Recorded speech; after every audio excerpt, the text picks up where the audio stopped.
Hey guys, it's Marcus, and today I'm going to show you how to make millions with paid ads. In case you don't know me, my name is Marcus Sanquila. I run a consulting company for e-commerce brands to help e-commerce brands to scale without agencies and scale to multiple millions, 8 figures, more to be more specific. And I co-own 3 e-commerce brands that are doing in total 900K this month, right? And across the whole portfolio, we're spending around 2 million a month currently on paid ads, so around 24 million a year. And these are the 5 steps that I've identified by spending a lot of money that are important if you want to make millions spending on paid ads, right? So this is obviously from e-commerce. The principles you can also apply to any kind of business. It's very principle-based, not so much tactics-based. We will jump into some tactics here and there. The last point is one that I didn't spoiler it yet. You probably don't think it has anything to do with paid ads, but it's actually the most important point that will allow you to dominate your competition. So stick with me. 5 steps. Step number 1, let's jump right in. Step number 1, KYC. What does that mean, KYC? KYC means know your customer. Know your customer. And that's why it's step number 1. It is the most important part of all of this. And that's why you see I built this pyramid, because this year, you cannot jump steps. If you jump steps, you will have a harder time, running paid ads. So in order to really make it efficient, and make the 2nd, 3rd, 4th, 5th step efficient, this is the baseline, okay? So the baseline is that you really understand who is my target audience. Know who you're selling to. That's the most important thing, because that will make it so much easier to do all of the rest, okay? So if you skip this step here, you will definitely lose money. Now, okay, so I tell you a little story about one of my brands, which is a skincare brand that I help scale. And let's say we're selling, this is selling like a cream, okay? Just a cream that you can apply on the face. Now, you can sell this cream to a bunch of different target audiences, right? Depending on the ingredients, obviously, you will have a couple of ingredients here, in your formula, but they can help different types of people. And this is the point that I want to make clear here when I'm talking about knowing your customer, right? We want to understand who is the actual target audience that we're going to help. So let's say this cream here can help against acne, okay? This cream can also help with age spots, okay? And it can help if you have dry skin, okay? So what you don't want to do, and what I see a lot of brands struggle with, or just advertisers in general struggle with, is they try to advertise this cream as the solution to all of these things. Which is like going out and screaming, hey, this cream can do wonders against acne, solve age spots, and dry skin. But this is something that dilutes the messaging, and it makes it less believable for the person that is receiving this message, that this is the cream that can do everything. Now, let's say the fundamental thing to understand here is we have to switch from producer perspective to consumer perspective. So, and that's the hard. I'm telling you, like I'm coaching, consulting a lot of e-commerce brands and founders. This is probably by far the hardest thing to do. You have to ditch the producer perspective. You have to look at your product from the outside, from the market, right? As if you were a consumer. And because from there, you will look at the product from your perspective. And the thing is, behind each of these target audiences here is a completely different avatar. So when we're talking about acne, this could be like a 14-year-old girl, right? When we're talking about age spots, this probably is like 45 plus, right? Dry skin could be anybody, right? So different people with different pain points. And the important part is that the consumers, and we are obviously selling to consumers, but we are also consumers all the time. So we care, we are very selfish because we actually care only about the problems that we have, and we're trying to like solve them, either consciously or subconsciously. We're looking for solutions to that. So if I have age spots, I only care about age spots, right? And I want to get rid of age spots, and I want the perfect solution to age spots. I don't care about if it helps against acne or dry skin. I just want to know that this is the product that solves that helps me reduce my age spots. Okay, so that's the biggest mind shift, and this is the mind shift to do, right? You have to think from the consumer perspective, because this way you will be able to understand and then also highlight why this product is the perfect solution to that pain point.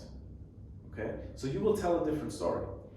One thing that I always say, one anecdote that I always say is literally like, because with all this digital stuff, we are so easily distracted by all of these things, right? Like the ads managers, the buttons to click, budgets to improve, creatives to do, that we forget one important thing. At the end of the day, it's human to human, right? All these clicks that we see in these dashboards, those are real people, and we tend to forget that, right? And that's why I always say, imagine, like go back to the old times where there was none of this like digital stuff. And somebody comes into your physical store, like you're selling this cream here in your physical store. And there's somebody coming in and he tells you about, yeah, I have these age spots and I tried different things, but it doesn't really work. So do you have anything for that? How would you present your product to this person? And how would you present it differently if somebody came in and had a problem with acne? Those are two completely different sales pitches. Because, for example, when somebody comes in with age spots, like this cream has, let's say, these 3 ingredients are scientifically proven to help reduce age spots. So you will be talking about these 3 ingredients, not about the rest, right? So you will position your product as this is a perfect solution for this pain point, okay? So this is what I mean by know your customer. We have to understand who we're talking to. We have to understand what their pain point is and how our product is solving their specific pain point. Not from the producer perspective, my product has all these ingredients and all these benefits and can solve everything. This will not, there will be like a disconnect with how people think. And ultimately we're selling to people in front of their phones and laptops, right? So to sum that up, understand your customers, know who your customer is, and then make sure to present your product to the right, in the right manner. Okay, so what's important here Let me show you this here. Is you might ask, okay, Marcus, nice, understood this, but how do I find out? Right? Like, how do I know, who my customer is? How do I find that out? Valid question. So what you do is very simple. Again, we're not going to have the producer perspective and think, oh, well, it could be this target audience and this target audience. This makes sense. No. What you want to do is you want to do research. You want to go out there and understand how are people using your product currently, what are their main motivations, why they bought the product in the first place, and then flip this around. So one very good way to start, if you already have a brand, and you already have existing customers, let's say. The first thing will be to understand what are your customers saying about your product, right? And this could be as simple as studying the reviews, okay? What are the reviews saying about my product? Survey, you could do a survey, right? Just send out a Google form survey, very simple, to your existing audience, to your newsletter email list. And this way, another way, calls, right? You could call up customers. I don't understand why not more people are doing this, but that's the quickest way to understand who is actually my target audience. And what should you be looking for when you're going through these reviews, surveys, and doing the calls? You should be looking for their main motivation, why they bought the product in the first place. Because this tells you what their underlying pain point was, right? So in this example, it is either acne or what we said, like dry skin, sensitive skin, right? If you're selling something else, obviously, those are different pain points. But the key is to ask for the main motivation. Why in the first place were they buying the product, and what did they expect the product to solve, right? Because then you will have a list of what I call angles. Okay? So those are potential angles. As we said, product here, okay? And basically, we have different angles for this product. Right? Angle 1, 2, 3, and so on and so forth. And what I usually do is to say, I want to start testing 3 to 5 different angles, okay, for a product, just to understand which angle shows the most potential, so that I can then say, okay, I tested these 4 different angles, but this angle showed the most potential, so this is what I'm going to do. Double down and continue with the rest of this process, okay? Huge time, resource, and money saver, right? What most people do, or what most agencies do, actually, not only agencies, right? In general, marketers do, they just throw stuff at the platform, at Facebook, for example, and look at what comes out, right? They throw a lot of creatives in there and see what's working. But then, this means you're spending so much time, effort, resources on testing angles that maybe don't even have any potential, right? So that's why, for me, I had to learn it the hard way. That's why I'm sharing this with you. I split this into 2 parts. First part is really getting the angle, the messaging right, okay? Identifying which angle shows the most potential. And then you double down and you put all your creative efforts and funnel efforts, everything that we will talk about, you put it into the winning angles, right? The pre-validated angles. So this saves you a lot of money because you will just not continue with all of these, right? Or maybe you test them at a later stage. Okay, so that's number one. Those are the resources, like let's say the sources where you can get the main motivations. Then you test the different angles, you identify the different angles, and you test different angles against each other.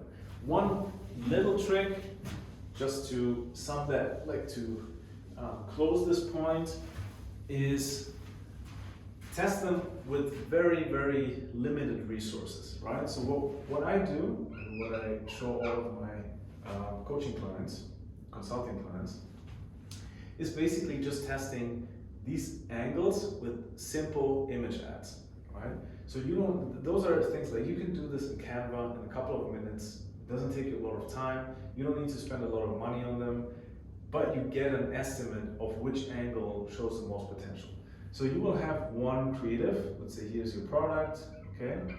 Then you have a message here, and you have some social proof here, right? For example, magazines or something like that. Super easy, right? It's not really important.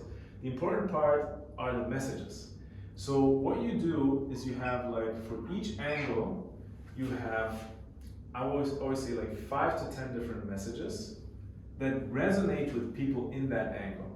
Right? So here you would have message 1, 2, 3, 4, and so on and so forth. Same thing for angle 2, right? And then you do the same exact creative. You use the same exact creative, image ads, and you just swap out the messages, okay?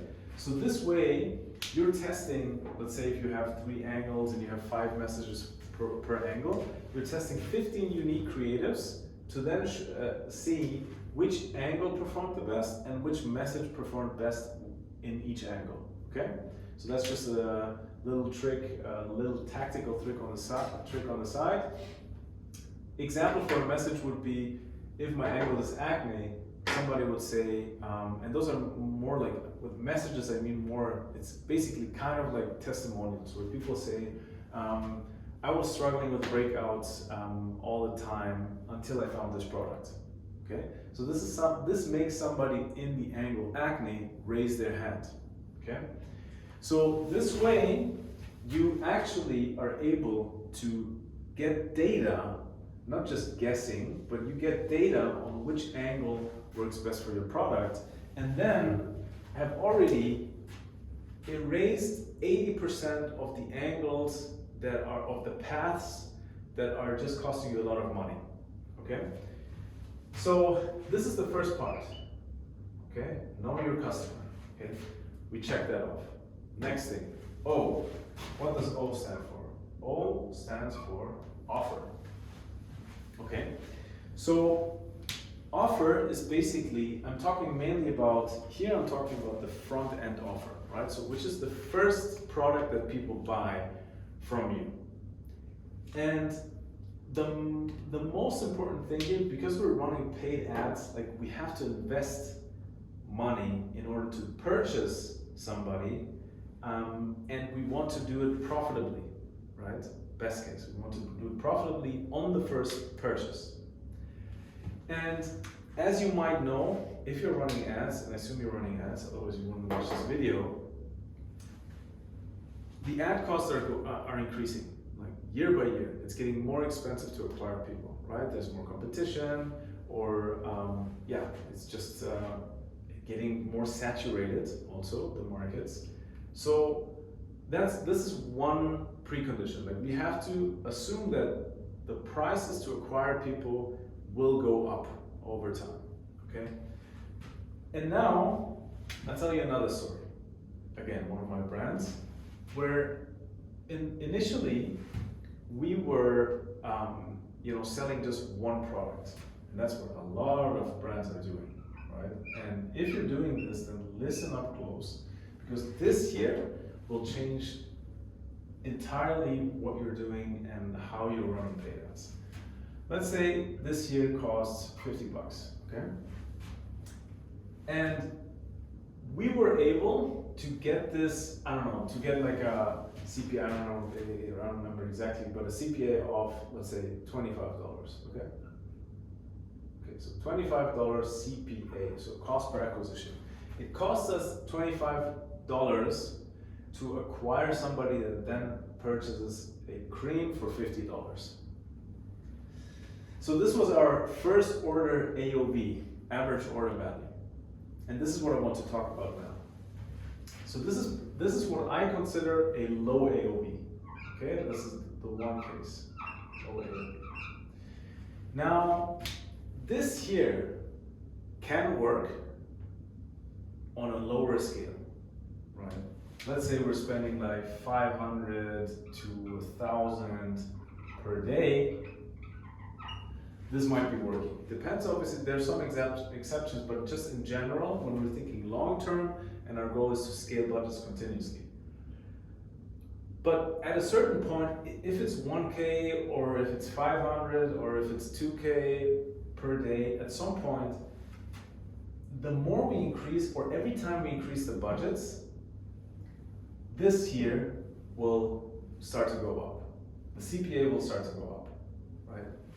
And that's what a lot of brands are encountering this. And maybe you are familiar with that, right? Maybe you have the same issue that I had, which is as soon as you're starting to increase budgets, like you see it's working nice, as soon as you start to increase budgets, after a certain point, the CPA jumps from 25 to 35. So what do you have to do? You have a couple of options. You throw in way more creatives, right? And maybe you get some more winners, can get it to a 1K and spend more. But then you're stuck at the same point, right? Of course, you can optimize conversion rates, all of that stuff. But this is just, at the end of the day, it's about unit economics, right? You are able to spend $25 on a new customer. That's it. Now, what did I do then? Then I said, okay, let me see. What if I am able to sell more of the same on the first sale? So I'm not playing the game of you purchase one cream and then you will come back, in like 2 months or 3 months, and then I will make the money back. No, cash flow wise, this is a disaster because you always have to pre-finance growth.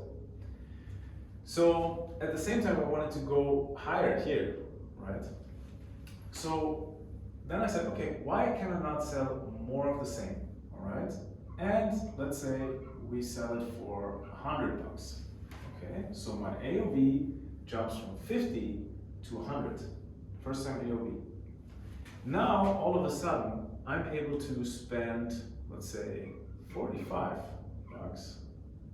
on a new customer. Okay. So all of a sudden, I'm able to spend more money on the first customer.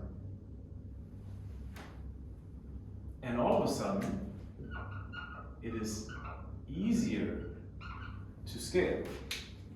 Obviously, there are some tricks to this, or not tricks, but just principles, which I'm going to explain now. Because your objection or your point of view might be then now to say, yeah, well, Marcus, I mean, to sell something for $50 is way easier than to sell something for $100. I'm going to challenge you on that. Because ultimately, people have to go through some, let's say, mental trust barriers to purchase something for 50 or for $100, right? So this is pretty much equal. But after that, let's assume we do that for both of these. After that, it's really about one thing that I learned from our friend Alex Hormozy and many others, which is this here.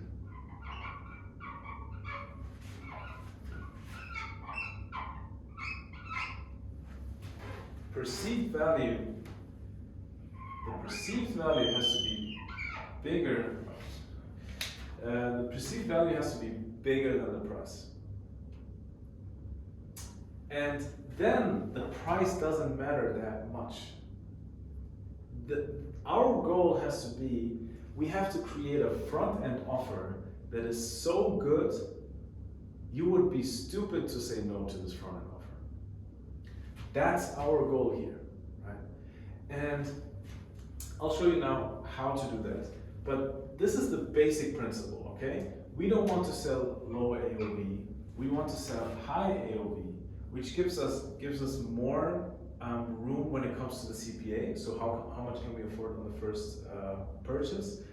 Plus, we have more absolute profit, right, than on this transaction. And now, like this enables us to, instead of like spending 500 to 1K per day, we can all of a sudden spend, I don't know, 3 to 5K per day. Okay, and we have room, as I said, because we can afford more. Now, here comes the important part. It's important to sell this here and to justify this higher AOV. So from the customer's perspective, it has to make sense. It has to feel like a steal to purchase this here. And how we do this is number one, by increasing the perceived value. And number two, by decreasing the perceived risk, okay?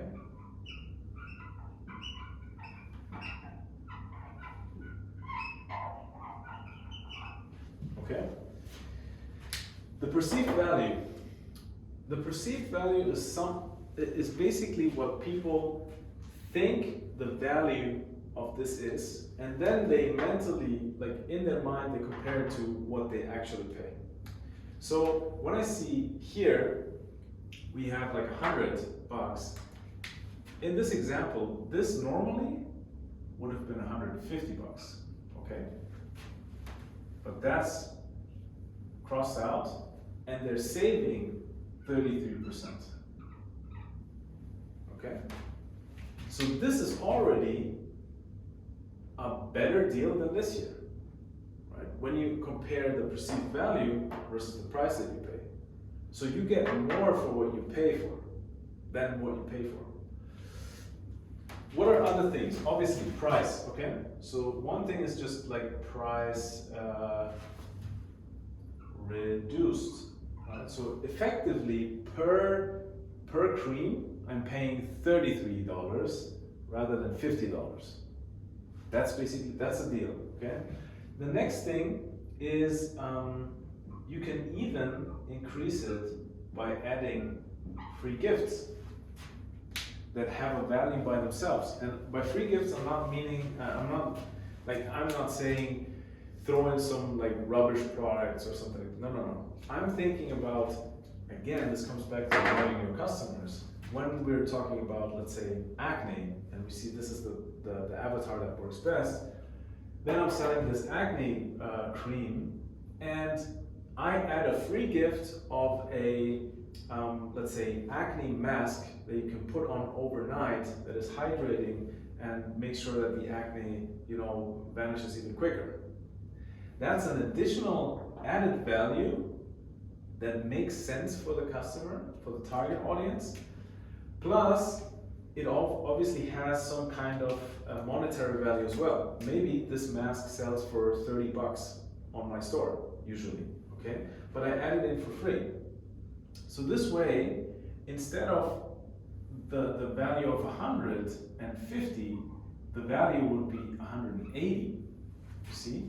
And people are already saving $80 versus buying all of these products, as single products, right? So those are very simple ways, and there are a bunch of different ideas that you can get, especially when you know who you're selling to, that could work. Also, digital products, for example, right? But we're not going to go too deep into this now. Perceived risk is the second one, which is very simply, plain and simple, is a guarantee, okay? So most of the people are offering like a 30-day guarantee. I basically tell all my clients, increase the guarantee as much as you can. And then I hear, whoa, no, what if all these people all of a sudden want refunds and we lose a bunch of money? And then I ask, what is your current refund rate for this product? And most of them answer, well, it's like maybe 1% or maybe 1.5, which is not a lot, right? And I mean, I only work with brands that are, that have good products. This means you have a good product. But if they are so low and you have like 1 to 2%, this, even if it goes up a little bit when you offer a 90-day guarantee instead of a 30-day guarantee, this will still outperform or overcompensate the increase in the refund rate. Because way more people that see this offer will have way less risk, because they basically can try it out without any risk, and you will just increase your conversion rate on this higher offer, okay? So, big takeaway, try to sell more in the first transaction, make the offer, like use all of these levers here to make the offer even more irresistible and basically low risk or no risk for the people. And then people will gravitate towards this higher price, which helps you in the acquisition. Okay? All right. Next step. Let's see that we stay on time here. I can talk about this for hours, as you can imagine. Okay, so we have another, let's say 15 minutes. Okay, offer, bam. Maybe quicker, maybe more. The next thing, creatives, okay? Creatives. So, creatives, let's say one of the big things here is, like, you might hear this a lot, especially in e-com, not only in e-com, but in all the niches, you have to do UGC.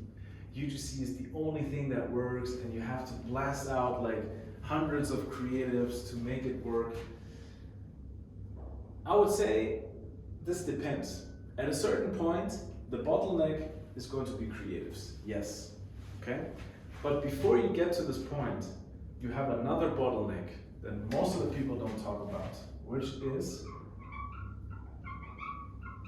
you need to figure out what are the creative types that work for your specific brand, your specific niche, your specific avatar, before you jump in and just push the gas, right? So you can see this pattern many times. It's basically always the same pattern.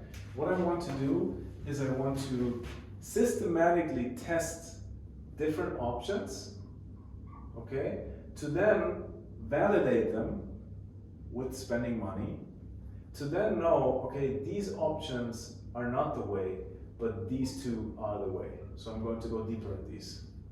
That's what you have. This is the, let's say, the meta mind model behind all of this, okay? So, exactly. Now, creatives, so there are a couple of different creative types, okay? So usually, what I tell my guys and women, founders to test is different creative types, okay? And I will tell you also what are the ones that are working best. Then you have obviously image elements, GIFs if you want, plus you have some kind of like short form. Okay. All right. So these are 4 types of videos, video ads that I want to test, but I only want to test them on the angles that I've validated, with sending to the offer that I have created, so to say. So I can tell you already, for the accounts that, for example, like I have a brand, I started working with them, they were doing like 40K a month, and 13 months later, now like just this November, they were hitting $1 million a month. In December, the same thing. and are now basically in this, let's say 600K to a million, 700K to a million a month category. And what is working for them is, it's always a combination. That's what I want to say, right? It's a combination of these things. But there's a very important point when it comes to creatives, which is you need creatives that are, let's say, bringing people into your funnel. So let's imagine our funnel quickly here, okay? Different funnel stages, awareness stages. I'm not going to go too deep into this. If you want, I can do a video on that as well. But let's say we have certain creatives that are more in the top of funnel. I'm not talking about this like branding bullshit, just to get awareness. No. I want my creatives to perform and to convert people right away. And you can also do this top of funnel. But still, naturally, you will have some types of creatives that are responsible to bring people in, right? So from the platform's perspective, they are worth to be pushed to a lot of people. And then you have other creatives that are better at converting people on the second, third, fourth touch point, okay? So that's why you need a mix of these, finally, okay? But when I start in a brand, if it's my brand or a brand that I consult, is I always want to start with the ones, like these creatives that are changing the trajectory of an account. And those are these creatives, okay? So it doesn't help you to have like a lot of like bottom of funnel creatives with like just offers on it, or most of the times those are image creatives, not always, but most of the times. So this doesn't really help you to like push the account. So, and push this offer out. So from my experience, the ads that are working best to do that are founder ads and short form ads that are straight to the point, speaking to the target audience, and basically leading them within, like, I'm talking here about like, let's say 15 to 45 seconds, something like this, maybe even 30 seconds, okay? So this is really straight to the point. You have this issue, okay, this is your pain, here's the solution, pain problem, let's say, problem, this is your solution. Those are like, these are like 3 to 5 benefits of the solution, maybe a little bit of social proof, and then call to action, right? Social proof and CTA. Very simple structure. But I've seen accounts, like one account, for example, in the portfolio, like a 17-second ad is their best performing ad, spending the most money, and they're spending like 300 to 500K a month, right? And it's a 17-second ad, right? So I'm just telling you what I see working. These ads here and founder ads, right? Founder ads, something that is very overlooked still, but especially if you have like a compelling story, that's usually where we start, right? Because here you have like a branding perspective, you have very high quality clicks because people kind of like relate to you while you're selling them your product. And yeah, so these are the ones that I would definitely start with. And then obviously you have UGC, but that's usually not the first thing that I do. Because again, you have to make sure that the creators, you get the creators, you run after them for content. You script all the scripts, it's not so easy. Anyways, so this is basically, your goal is to test different creative types. My tip, test these ones and these ones first, right? And then you add in, okay, different image variations, and you add in UGC, especially with the validated, let's say, messages of these short form and founder ads, okay? So this way you're saving a little bit more money. Okay, so that's basically the creative part. So no need to overcomplicate this.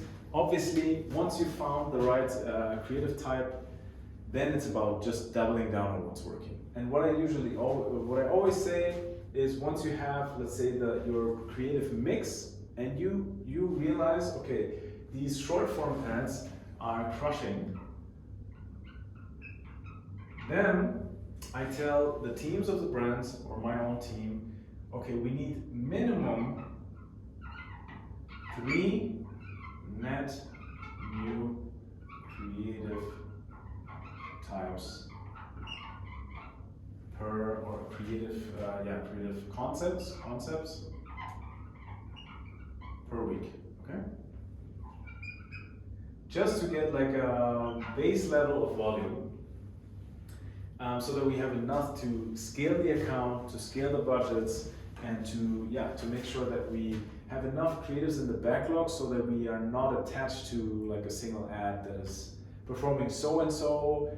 Because if you don't have enough ads in the pipeline, that's where you have to make tough decisions in the ad account, right? So, okay, should I reduce the budget now, or should I turn off this ad, but then I don't have a lot of other ads? So once you've figured out what is working, you want to have momentum, right? You want to create momentum, and you want to make sure that you have, like, you go crazy when it comes to the amount of creatives that you push in. Because now you have validated this, and this, okay? So from this point on, you could already easily scale to 500K, even $1 million a month, easy. Now, we'll add a little bit of juice, let's say, only for you. F, funnel. So, funnel is interesting. Okay, background story there. I have one other brand in the portfolio, and I talked about them already, that scale up to $1 million a month. And one thing that we realized that is also, important, especially when we're having like a higher value offer, right? So you remember from before, instead of $50, we're selling something for $100 now, okay? Obviously, we're working on the offer, making the offer attractive by itself, but at some point, you need a little bit more education for the product, right? So, and this is what I always say when it comes to this: educate before you sell. So we're not trying to sell anything before we haven't educated somebody, okay? Again, very simple, but very overlooked. Huge potential. So what we want to do is essentially, I'm going to show you one simple example. What are the most people doing? Okay, they have their creatives, okay, and they send their creatives to a product page, okay, where it's directly saying, this product costs $50, buy here, boom. What we do here with funnels is we are consciously extending this to say, okay, we have creative. Then we are sending to an educational page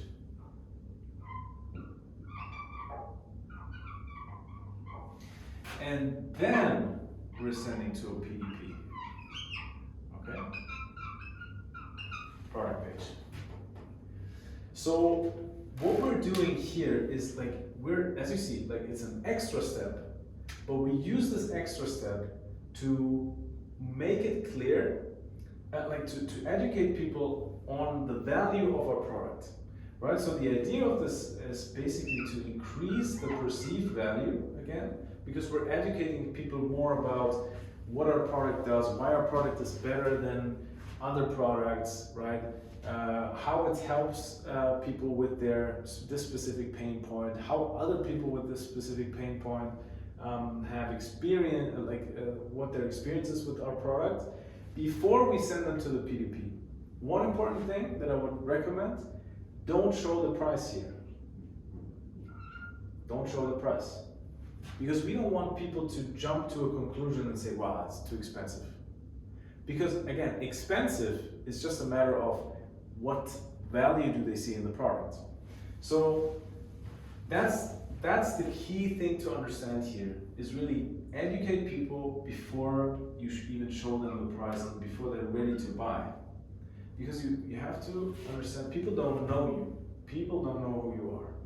They don't know your brand. We're talking to ice cold people. So we have to put in some more education in order to scale. All right? So very simple example is a top 5. Right? For example, not top 5, but like 5 reasons why, 7 reasons why. Listicle, you might have heard of that. Very simple funnel, right? But very tricky, because you can, depending on which bullet points you choose, you can really target different people. I can make another video about that. I think there's also actually a video already on the channel on how to scale with listicles. Anyways, now we have the funnel. And now the very last thing, which is LTV, lifetime value. And what this means is essentially, and that's like, this is the one takeaway before we close, that please think about this. It might not be so obvious why this helps us, to scale and make millions with paid ads, but this is probably the most important thing of all of these. So most of the brands and advertisers in general, they're thinking in a one transactional world, right? Meaning they pay to get a customer and they make one sale, okay? They make their sale, bam, bam. This is your shopping bag, if you're wondering. And that's their sale, okay? So, and this is why you hear a lot about, okay, this is return on ad spend, I'm only looking at the return on ad spend. Return on ad spend is really a vanity metric. It doesn't tell you anything about how this transaction helped you to grow your business. Because you could sell, and I had like a call 2 days ago with one of the brands where we looked at, okay, different front-end offers, okay? And we looked at basically, okay, they were spending on 2 different offers, and the return on ad spend was pretty much equal, okay? You could say it was the same exact return on ad spend, right? Let's say 1.4, 1.5, okay? So you have one product, like let's say one transaction, one product that you sell, one front-end offer, 1.5, and you have another one that is also 1.5. Okay, you spend money here, and then you have your sale. Okay, different products, product A, product B. Now, what we looked at then, what I looked at then, I told them, okay, those might be like different, those might be the same return on ad spends, but those are different products. Okay, so one was a single product, one was a bundle. This was single, this was a bundle. What I saw, and what we saw when we looked at the cohort analysis, so looking at basically how do people that buy the single product, what is their lifetime value after 6 months, okay? So let's say after 6 months, their LTV is maybe, if this is like, I don't know, 30 bucks, or let's say 40 bucks, their LTV is like 48, okay? And here, it was like 90 bucks on the first sale, and their LTV was like 130. We have to look at the uplift, right? So this uplift here from 40 to 48 versus 90 to 130, that's the difference when it comes to what impact LTV has on your acquisition. Because if we spend, like when I look at this year, I want to spend all my money on this year. even if it's the same return on ad spend on the first transaction. This is where I want to spend all my money, because I know these people, they are going to come back and have a way higher LTV uplift than when I just sell them this product here. So this is really a super important thing to understand. If you don't understand this, you can do everything right and still struggle from month to month to month. So the last thing that I want you to take away is, don't be in the business of I'll write that out. Don't be in business of acquiring single transactions. Be in the business of acquiring customer journeys. That's the difference. And this is how, when you respect all of these 5 steps, knowing your customer, getting an irresistible offer, finding the right creative types and then doubling down on them, educating people in your funnel before you sell them, and making sure that you spend money on the right lifetime value and obviously increase the lifetime value of whatever products you're selling. That's how you're ultimately able to spend more on a new customer, which will make you millions with paybacks. All right. I hope that was helpful. Let me know in the comments, comment, subscribe. Let me know what you took from this video, and I'm out. See you in the next one.